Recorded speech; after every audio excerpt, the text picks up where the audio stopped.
Hello students, मैं संदीप झा आपका स्वागत करता हूं अपने चैनल कॉन्सेप्ट्स ऑफ केमिस्ट्री पर।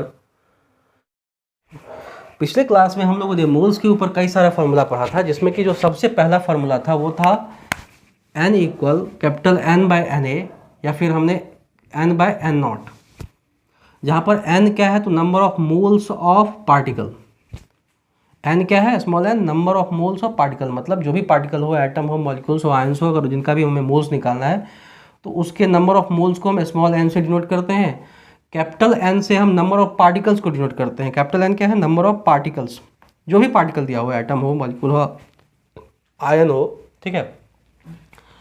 और Na क्या है या फिर N नॉट क्या है, दोनों सेम ही चीज़ है, Na N नॉट, जिसे एवोगाड्रोज कांस्टेंट या एवोगाड्रोज नंबर कहते हैं, जिसका वैल्यू 6.022 × 10⁻23 पार्टिकल्स पर मोल होता है। ये सब हम लोग पिछले क्लास में देख चुके थे, ठीक है। एक बार बस हम उसको रिकॉल कर रहे हैं जल्दी जल्दी करके, ताकि आपको दिक्कत ना हो। दूसरा फॉर्मूला जो हम लोगों ने पढ़ा था वो था N इक्वल W/mm या small m by capital M, जहाँ पर स्मॉल m तो आप जानते ही नंबर ऑफ मोल्स होता है, W क्या होता है या स्मॉल m क्या होता है, दोनों ही एक ही चीज़ है। ये मास है, mass of particle, given mass of particle. वहीं mm क्या है तो मोलर मास है, उसको कैपिटल M से भी दिखाते हैं। आमतौर पर 9th-10th वाले बच्चे ये कैपिटल M यूज़ करते हैं, और 11th में हम लोग mm, या फिर ये भी यूज़ करते हैं, कई टीचर 11th में भी यूज़ करते हैं, कोई दिक्कत नहीं है। और मास को हम लोग 11th में जनरली W से दिखाते हैं, और 9th-10th वाले बच्चे स्मॉल m से दिखाते हैं। हालांकि इससे कोई दिक्कत नहीं है, आप चाहे तो दो में से किसी का भी कर सकते हैं, ठीक है। तीसरा फॉर्मूला जो हम लोगों ने देखा था वो था N equal Vg/22.4 litre at old STP. आप कंडीशन को अगर ध्यान से देखें तो 0 डिग्री सेल्सियस और 1 atm प्रेशर है। ये 1 atm प्रेशर किसके लिए होता है, ओल्ड एसटीपी के लिए। तो उस कंडीशन पर, इस कंडीशन पर अगर हमें नंबर ऑफ मोल्स निकालना है तो वॉल्यूम ऑफ गैस जो दिया रहेगा क्वेश्चन में, उसको 22.4 लीटर से डिवाइड कर देंगे तो हमें नंबर ऑफ मोल्स मिल जाएगा। ध्यान रखें कि इससे हम number of moles of gas निकालते हैं, गैसियस मॉलिक्यूल का, ठीक है ना, नंबर ऑफ मोल्स निकालते हैं। और यही फार्मूला एक नया एसटीपी भी होता है, जिसका कंडीशन होता है 0 डिग्री सेल्सियस और 1 बार प्रेशर। टेम्परेचर तो यही वाला है, 0 डिग्री सेल्सियस 0 डिग्री सेल्सियस, बस अंतर क्या है तो प्रेशर का। यहाँ 1 atm है, यहाँ 1 बार है। आप जानते हैं कि 1 बार atm से 1 atm से थोड़ा ही छोटा होता है, तो इसलिए थोड़ा सा वॉल्यूम बढ़ जाता है इस पर। तो इस कंडीशन पर जो फार्मूला था इसका, N इक्वल Vg/22.7 लीटर, मतलब ऐसा ही है। N इक्वल Vg बाई, यहाँ 22.4 लीटर है, वहाँ Vg/22.4 की जगह 22.7 लीटर। तो नया एस पर ये फार्मूला था और पुराना एस पर ये फार्मूला था। तो इस तीन फार्मूला की सहायता से हम लोग मोल्स निकाल सकते हैं।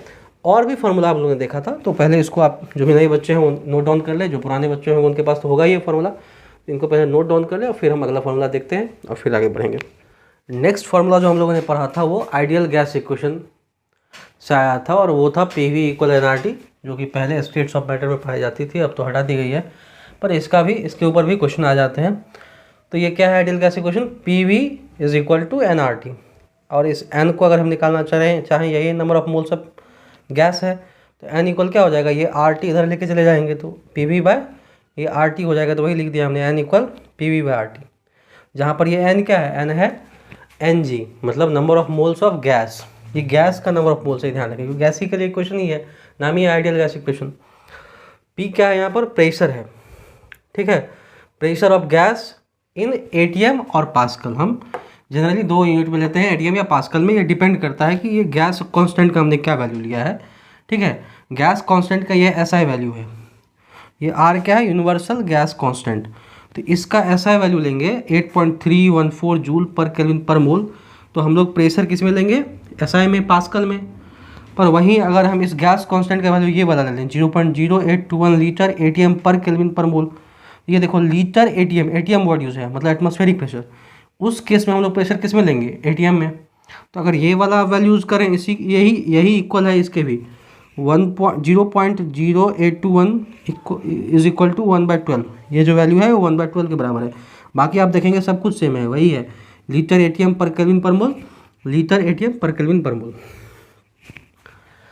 तो ये डिपेंड करता है कि हम कौन सा गैस कांस्टेंट का वैल्यू लेते हैं, उस हिसाब से हम लोग प्रेशर का वैल्यू भी लेंगे।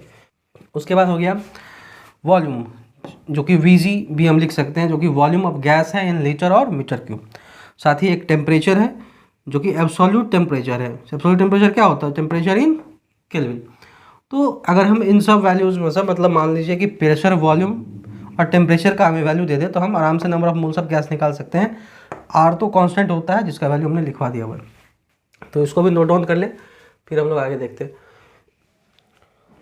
चलिए, इसके बाद जो हमने एक फार्मूला देखा था वो था 1 मोल जो होता है वो 1000 मिली मोल के बराबर होता है। कई बार क्वेश्चन में आपको मिली मोल के बारे में भी पूछ देगा, तो मिली मोल निकालने के लिए पूछ देगा, तो उसमें क्या करना है, सिंपली मोल निकाल देना है और मोल को मिली मोल में कन्वर्ट कर देना है। और उसके लिए क्या करेंगे हम लोग, ये फॉर्मूला लगाएंगे कि 1 मोल इज इक्वल टू 1000 मिली मोल, या एम मोल का मतलब, स्मॉल एम का मतलब मिली मोल, ठीक है। उसके अलावा कुछ और वैल्यूज़ मैंने लिख दिया जो कि इंपॉर्टेंट है आपके लिए, जैसे 1 mu जिसको कि एटॉमिक मास यूनिट कहते हैं, वो 1 U के बराबर होता है, नया नाम इसका यूनिफाइड मास है, वो होता है, उसका वैल्यू होता है 1.66 × 10⁻24 ग्राम। एटम, मॉलिक्यूल, आयन, इन सब का जो मास होता है, एटॉमिक मास हो या मॉलिक्यूलर मास हो या फार्मूला यूनिट है तो फार्मूला मास या आयनिक मास या आयन मास भी बोलते हैं उसको, तो ये सब AMU में या U में ही हम लोग लिखते हैं। उसके बाद हमने एक और इम्पोर्टेंट रिलेशन देखा था कि 1 मोल AMU जो होता है, 1 मोल AMU अगर वो उसका वैल्यू हम निकालें तो इसका क्या होगा, 1 मोल इंटू 1 AMU, और ये निकल करके आया था 1 ग्राम। हम लोगों ने कैलकुलेट किया हुआ था, तो पहले ही कर चुके हैं, तो हम लोग सीधे इसको समराइज़ करके लिख लेते हैं और फिर इसका यूज़ करेंगे आगे। अब कुछ न्यूमेरिकल्स बताने में क्या होता है कि प्रेशर का जो, जैसे STP है, स्टैंडर्ड टेम्परेचर प्रेशर, तो हम जानते हैं कि STP क्या होता है, 0 डिग्री सेल्सियस टेम्परेचर हो और प्रेशर कितना हो, 1 ATM पुराना वाला है, और नया वाला STP है तो 1 बार प्रेशर। पर उसको सीधे सीधे ना दे करके कई बार टॉर के फॉर्म में या पास्कल के फॉर्म में या किसी और फॉर्म में दे देता है। टेम्परेचर को भी कुछ घुमा सकता है, फ़ारेनहाइट में दे दे या किसी और यूनिट में दे दे, तो आपको दिक्कत ना हो, इसीलिए मैंने उसके भी कुछ रिलेशंस लिख दिए हैं, ताकि आप को अगर न्यूमेरिकल्स में इस तरह की चीज़ें आए तो आप आराम से कन्वर्ट कर सकेंगे। तो ये कुछ यूनिट्स ऑफ प्रेशर है, जैसे 1 ATM जो होता है 1.01325 बार होता है। वहीं पास्कल में देख लें 1 ATM कितना होता है, तो 101,325 पास्कल होता है। 1 बार जो होता है वो 10⁵ पास्कल होता है। और फिर 1 ATM 760 mm ऑफ Hg होता है या 760 टॉर होता है। तो ये कुछ प्रेशर के इंपॉर्टेंट रिलेशन है। आप वैसे तो और भी फार्मूला होते हैं प्रेशर के, मतलब यूनिट कन्वर्जन के, पर आपका काम इतना से चल जाएगा। अब देख लीजिए कुछ यूनिट्स ऑफ टेम्परेचर मैंने लिख दिया है, ठीक है। तो अब इसमें क्या है कि केल्विन और डिग्री सेल्सियस में क्या संबंध है, तो केल्विन में अगर हमें वैल्यू चाहिए तो हम क्या करेंगे, डिग्री सेल्सियस में 273 जोड़ देंगे, ठीक है। तो ये फार्मूला हो गया कि kelvin equal degree Celsius plus 273। वैसे डिग्री एफ जो होता है वो होता है degree F is equal to 9/5 into degree C plus 32। कहने का मतलब है कि आप डिग्री सी का वैल्यू यहाँ दें, डिग्री सेल्सियस का वैल्यू यहाँ दें और उसको 9/5 से मल्टीप्लाई करके प्लस 32 कर दें तो डिग्री फ़ारेनहाइट का वैल्यू आ जाएगा। वैसे ही अगर आपको डिग्री एफ से डिग्री सी का वैल्यू चाहिए तो उसके लिए क्या फॉर्मूला लगाएंगे, 5/9 इंटू डिग्री एफ माइनस 32। ये ब्रैकेट के अंदर है तो पहले इसको घटा लेंगे फिर उसको 5/9 से मल्टीप्लाई कर देंगे, ध्यान रखना है। फिर वॉल्यूम का भी कुछ, वैसे तो वॉल्यूम बड़ा आसान है, आप लोगों को पता ही होगा, पर फिर भी मैंने लिख दिया है कि 1 मीटर क्यूब 1000 लीटर होता है, क्योंकि हम जब गैस कांस्टेंट या प्रेशर या वॉल्यूम का वैल्यू PV = nRT वाला जो इक्वेशन था, आइडियल गैस इक्वेशन, उसमें यूज़ करेंगे तो उसमें कई बार लीटर में दे देगा या मीटर क्यूब में दे देगा, हो सकता है कन्वर्ट करना पड़ जाए। तो ये फार्मूला बड़ा काम का है, 1 मीटर क्यूब जो होता है 1000 लीटर होता है, ठीक है। और वैसे ही 1 सेंटीमीटर क्यूब 1 ml होता है, और ये तो सबको पता होता है, बच्चों को भी, 1 लीटर इक्वल 1000 ml होता है। तो ये कुछ फार्मूला है इंपॉर्टेंट, आप इसको लिख लें। इसमें कुछ नया फार्मूला भी मैंने ऐड कर दिया है, तो वो सब जो आपने नहीं लिखा हो या आप चाहें तो सारा ही लिख लें, नए बच्चे जो हैं वो तो लिख ही लें सारा। अब देखें, पिछले लेक्चर में हम लोगों ने एक डायग्राम पढ़ा था, और जिस डायग्राम की सहायता से मोल के ऊपर जितना भी फार्मूला अभी तक हम लोग पढ़ चुके हैं वो सारा फार्मूला हम एक ही डायग्राम से यूज़ कर सकते हैं। कई बच्चों को दिक्कत होती है, जो कि बहुत सारा फार्मूला होता है तो या तो याद नहीं रहता है, याद नहीं कर पाते हैं, तो आप एक ही डायग्राम की सहायता से उन सब का यूज़ कर सकते हैं और उसके ऊपर क्वेश्चन भी कर सकते हैं। डायग्राम वाई मैप 1 वीडियो देखने के लिए स्क्रीन पर दिए गए लिंक पर क्लिक करें। साथ ही मेरे चैनल से जुड़े रहें ताकि आपको आगे आने वाले लेक्चर्स का अपडेट पहले मिल जाए, ठीक है। और अगर वीडियो पसंद आया हो तो उसे लाइक ज़रूर कर दें, और साथ ही आपके संपर्क में जो भी हो, जो भी स्टूडेंट हो, आपके साथ पढ़ने वाले हों, चाहे आपसे सीनियर हो या जूनियर हो, या जो भी बच्चे हों जो भी केमिस्ट्री पढ़ रहे हों नीट जेईई के लिए, या 9th-10th के बच्चे हों या 11th-12th के बच्चे हों, ICSE के हों, IIT फाउंडेशन के हों, जिसके भी हों, तो आप उनसे ज़रूर शेयर करें ताकि उनको भी इसका लाभ मिले, ठीक है। नेक्स्ट लेक्चर में मिलते हैं। Thank you.